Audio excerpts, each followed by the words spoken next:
Hi everyone, welcome. What you see in front of me is a soundbar, and these things are gaining popularity fast, and there's a good reason for it. These things can keep up with modern day hi-fi systems, surround systems. The sound quality is getting better by the day. This is the Yamaha YAS-107. We're going to unbox this, do a little sound test compared to the YAS-105 that's laying behind me. It is the successor of the YAS-106. That one isn't available here in the Netherlands. That's why I chose the 105. We're going to unbox this, and this one gets me quite excited actually, because the 105 behind me has some really good audio quality for a soundbar, that is. I can get why these things are so popular. And yeah, let's start with the remote control.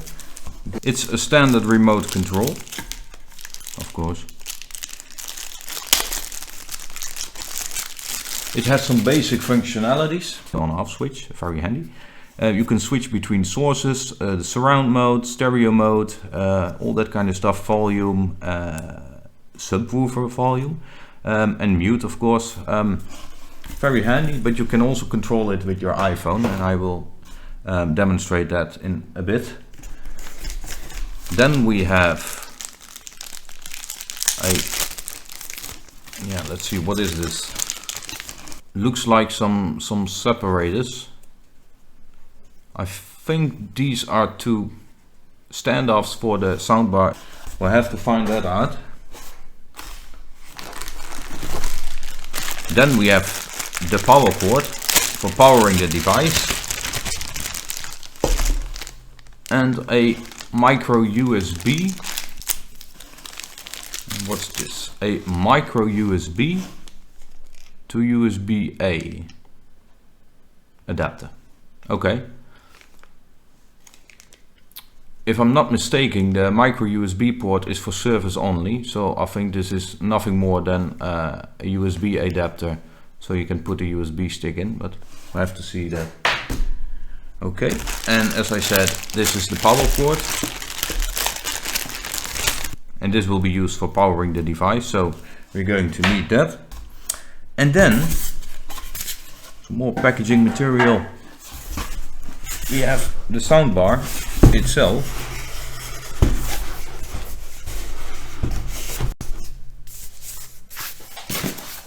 Yes, that one here. First I will get the rest out of the box. Sorry for the noise. Sorry.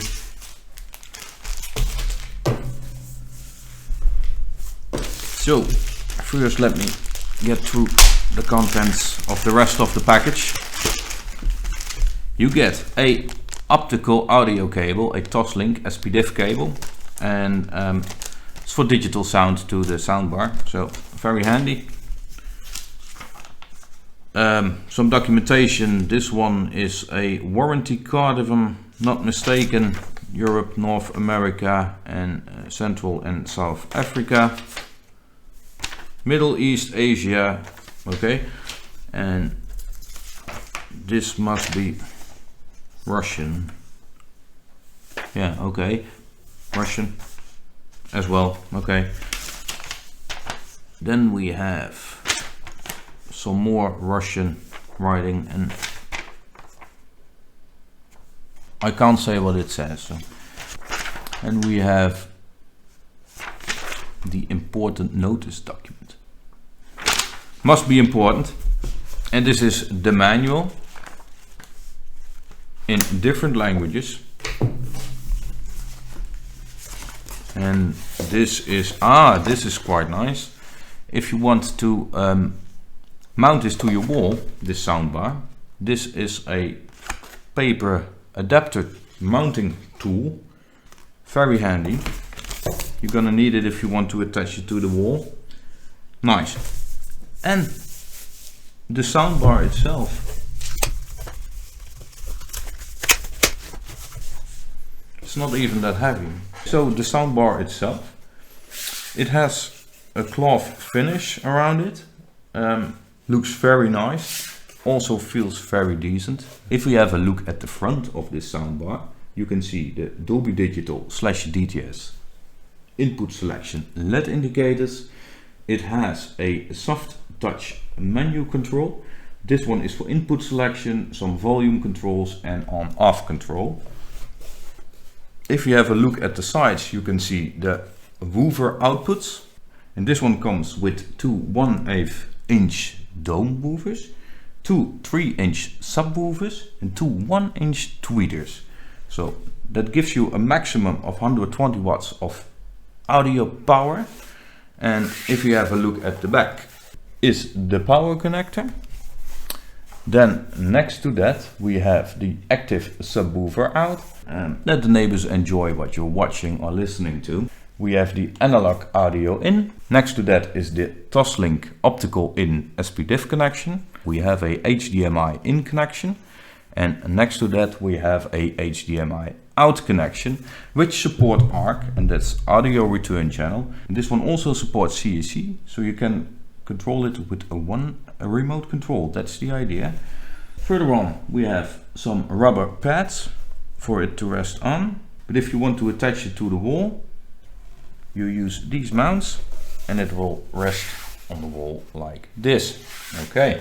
The older model right here, which is actually a brand new one, but almost the same size. I do like the design of the new one. The round edges, it looks a little bit more modern.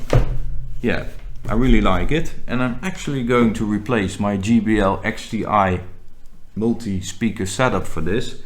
It's time to try something new, and the 107 is the soundbar I got for myself. So I'm going to connect it with my iPhone, do some audio sound testing. I have a couple of YouTube free to use music clips. Going to play that on both of them, just going to try it. I will admit it will not be the cleanest audio demo, but I hope it will give you an idea of the difference between the two soundbars. I haven't heard this one, I have heard this one. Yeah, going to do that with the microphone.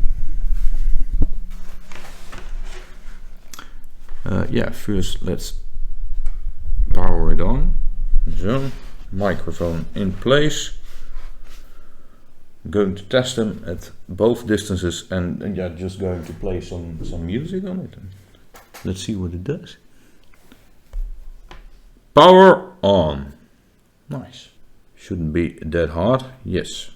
HD controller wants to communicate with the Yamaha front surround system.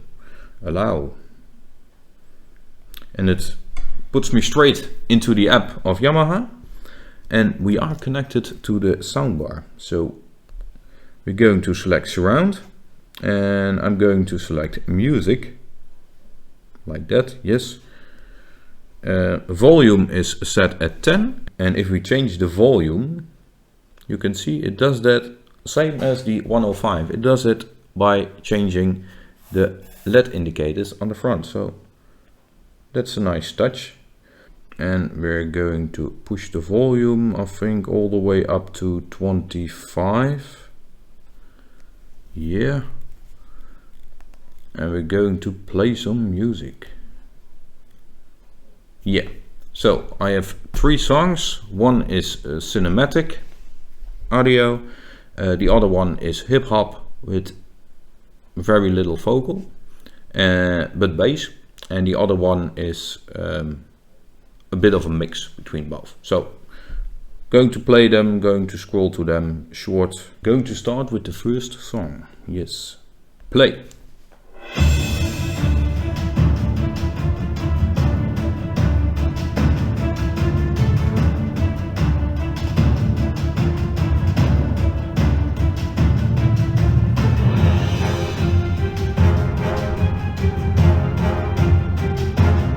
Next. Have you ever felt? Are you listening? Damn.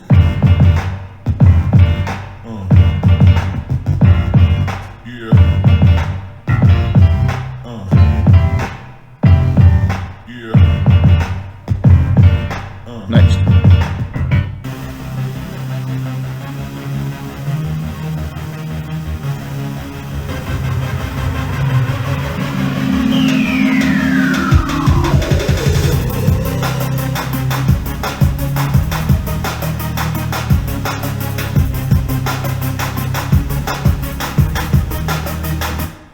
So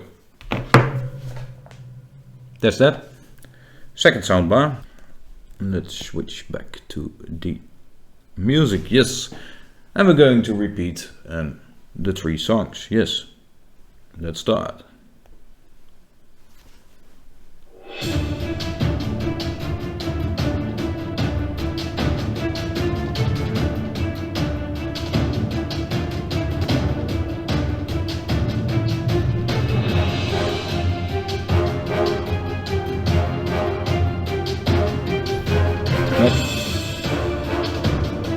Have you ever felt?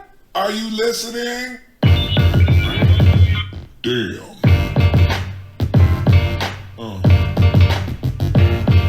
Yeah. Yeah. Next.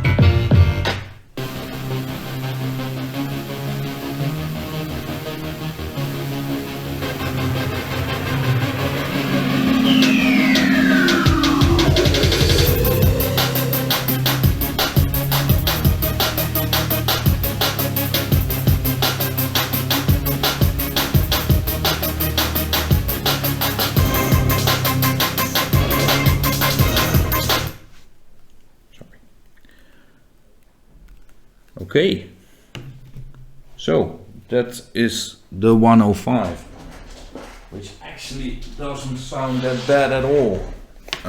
There's a price difference of around 50 euros between these two, and of course the newer model is more expensive, but you get much in return for that extra couple of bucks. I think it looks a little bit cleaner, a little bit more stylish, I must say. Yeah, I like it very much. Very cool, neat design.